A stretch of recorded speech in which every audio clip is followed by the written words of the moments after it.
And welcome to the Freight Savings Tips Podcast. Thank you for joining me. I'm your host, George Muha, and the purpose of this podcast is to bring education and insights around freight and logistics, hopefully in an upbeat and entertaining way, because people learn better when they're having a good time. And who is this podcast for? Well, for anyone who's interested in this topic around freight and logistics, but I really gear it for businesses that ship things in North America. So if you're a manufacturer, wholesaler, distributor, or a small business that ships things, this is for you. What makes me an expert? Well, I'm not really an expert, as I'm always learning, but I have worked in the as a supply chain consultant for over 22 years, and I look under the hood of about 60 to 70 companies a year. I get pretty intimate with companies, and I help them to get a handle on costs that are swishing around in one of the largest cost centers in their company, in most shipping companies who do shipping, and that's freight and logistics. So if you're hungry for info on this topic, this is the place for you. Or if you're listening to this and saying, you know what, I have a specific question, don't just feel free to send me an email, okay, at george@freightsavingstips.com, and I'll answer you probably in a few minutes, but definitely within 24 hours. So in this episode, we're going to talk about general rate increases, GRIs, and we're going to tell you what they are, why they are, who are they for, what's the impact to really your company, and it's a great topic, a lot of good info. It's going to be short and sweet. I'm going to pack them in real quick, okay? So right after this intro, we're going to get right into it. Welcome to the Freight Savings Tips Podcast, where it's all about finding ways to improve your supply chain so your company attracts the most customers in your industry and keeps your competitors guessing on how you're doing it. And now your host, the man with the master plan, George Muha. All right, welcome back. I hope you enjoyed that intro. So I'm not the man with the master plan, but I appreciate that intro. It was made for me a couple years back, and I always crack up when I hear it. So anyhow, I'm going to get right into this. Again, we're talking about general rate increases on the freight side. They're also called GRIs. They stand for general rate increases, and these are increases that come out from freight carriers. Sometimes people call them annual increases. They're not really annual increases in that they typically happen multiple times a year, usually around, it could be every 10 months, 11 months, 9 months, 8 months, really depending on the profitability of the carriers. And the way they typically work is that one freight carrier will come out with them, and then the rest of them kind of follow suit. And the general rate increases typically are in the small parcel world, the LTL world, and I guess also the international. It's kind of a different animal, but I'm really going to talk about the LTL and small parcel. Truckload's a little bit different in that truckload is really based on the flow of the supply and demand, the economy, produce season. That's what really dictates rates on their side. So I'm not going to really get into that. It's a little bit of a different animal. But as far as the general rate increase on the LTL side of small parcel, the way it works is once a year, again, usually every 10 months or so, typically in the last decade, they're usually between 9 and 11 months, the carriers will announce a general rate increase. And the last bunch of years, whether it's small parcel or LTL, they've come out with a 4.5% general rate increase. A couple things there. So just because they're taking that general rate increase, typically the carriers are adjusting rates in different facets of their business. So on the small parcel side, the carriers will take many adjustments during the year. They'll wind down. They'll charge a little bit more for penalties as far as not having the right information on their documentation. They'll charge for overlength. They'll wind down. This past year, a big thing was a lot of the carriers adjusted their rates on LTL and small parcel for overlength. So where many years ago the carriers would charge you an LTL rate up to like 16 feet of space, and then it went down to 12 feet and then 10 feet. And then this year, anything above 8 feet with most carriers, they're going to charge you an overlength accessorial fee on top of the LTL charge, which might be $85, it might be $185. It might depend as a percentage of the cost of the freight. I mean, every carrier is a little different, but just because the general rate increase is kind of a big announcement, don't think the carriers are not charging you other increases or other ways to increase different aspects of their business throughout the year. So those are kind of two things to notate. But I kind of want to stay focused on the general rate increase and give you some insights there. So carriers, they want you to play ball. First of all, the general rate increase is for people that are on their general tariff. So on the parcel side, unless you're a monster shipper, Amazon, Walmart, most people are on their regular tariff, their regular rate schedule. So when they announce a rate increase, there's really nothing you can do. You're just going to take an increase, whatever it is. Same thing on the LTL side. Unless you're a major shipper who has your own proprietary base rate that you have the carriers dealing with and negotiating off of, then you're going to take this general rate increase. And here's some insights on that increase. Just because they're announcing a 4.5% increase doesn't mean that's what's going to impact your business. A lot of times you're going to take a much higher increase, because when you read those increases, they'll say, hey, we're taking a 4.5% general rate increase. But in small print, they say this increase may vary based on weight breaks or zip code pairs. In other words, we might take bigger increases on lighter shipments. We might take different kind of percentage increases on lanes. In other words, if they need freight coming out of a certain area, they might lower the increase actually, or take a less increase. And if they're at capacity in another lane where they don't need freight of, but there's a lot of freight coming out, they might take a much higher increase. So it's really difficult for the average company to know what that increase, that general increase is really, how it's really impacting them.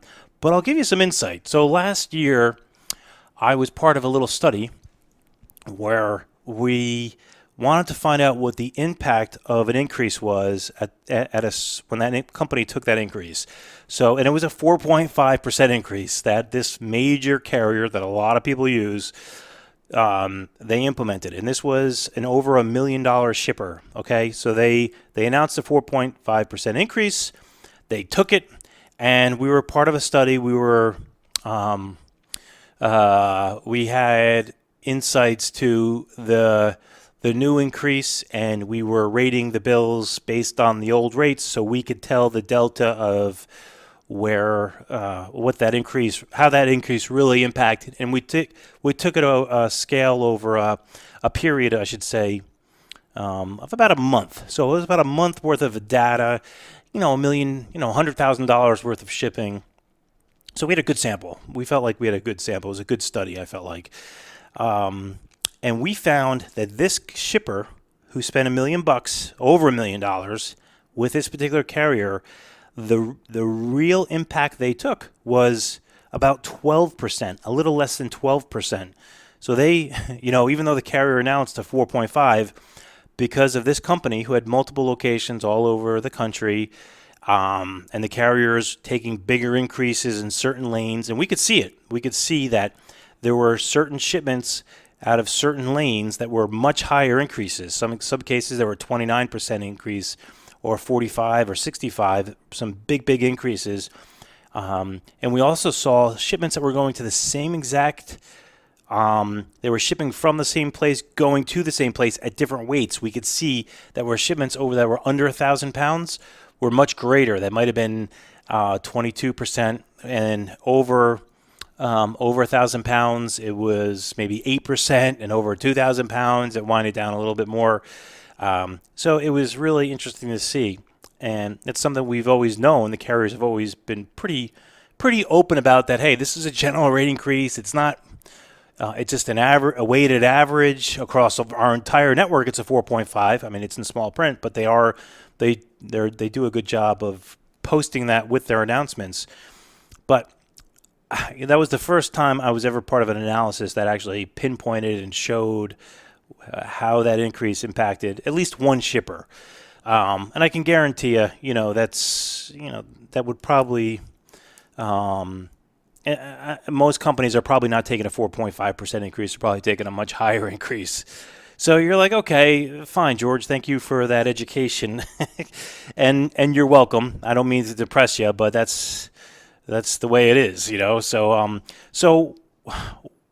you're probably saying, okay, what do we do? So on the small parcel side, there's not much you can do. You can't jump to a different carrier. There's only two major carriers that most people use, unless you're using some of the regional carriers. And I've seen a bunch of people use kind of off, I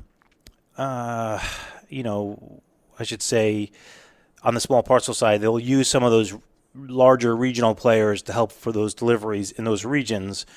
But those two providers on the small parcel side, they provide a lot of good technology and analytics, and they're easy to use. So a lot of people are like, you know what, we'll just keep using them.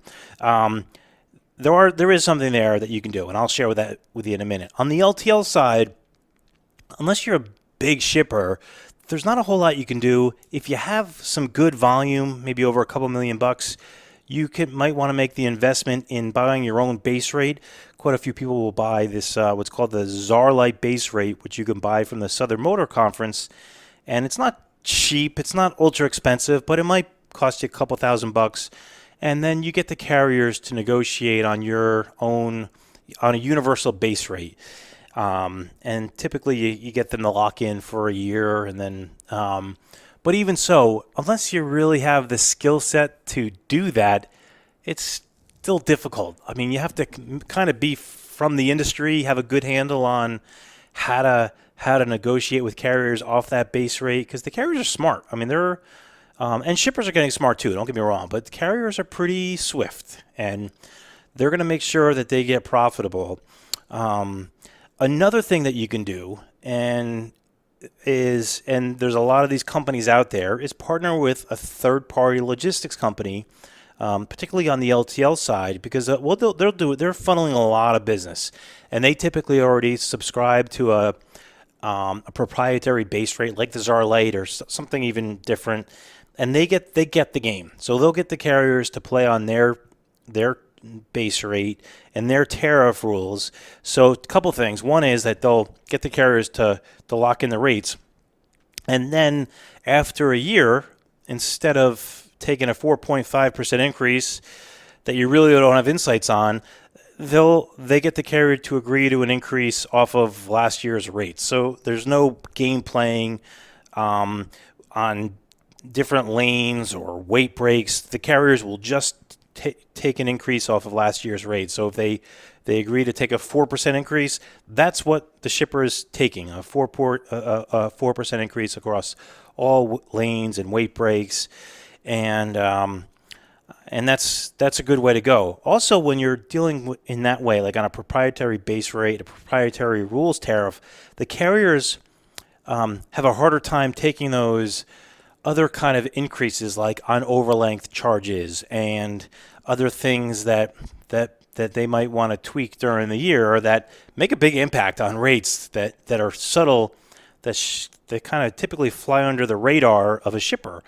So just food for thought there. On the use of a 3PL, I will tell you that it's a little bit of Wild West out there. So you want to partner with the right companies, and I can help you with that. I do this for a living. I communicate with a lot of people. If you want to just be pointed in the right direction, if that's what you want to do, just email me at george@freightsavingstips.com, and I'll point you in the right direction there.